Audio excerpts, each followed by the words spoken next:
Ready to unlock the power to create anything you can imagine with vector graphics right in Adobe Animate. First, open Adobe Animate and create a new document, selecting the dimensions and frame rate that you desire. For this tutorial, we're going to stick with the typical settings. Next, let's get our image ready to trace. Go to File and select Import, then choose Import to Stage. This will open your computer's files, and now you can select the image you want to trace. Click the Open button. Your chosen image will now appear on your stage. Scale and position the image as needed, using the Transform tool on the left side.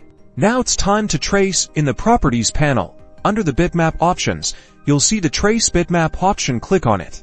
This opens a dialog box with several settings. The most important controls here are the color threshold and area threshold. Experimenting with these can really change your tracing and the quality of the result. The color threshold adjusts how much color variation the program will recognize. The area threshold dictates the size of the traced shapes. After you set the settings, you can click Trace, and depending on your image, it will render your image into vector graphics. Once complete, you can select the traced graphic with the Selection tool. If you click and drag on the picture, you will see that you can now move the image and manipulate the different shapes within the graphic, because it is now composed of vectors. And there you have it.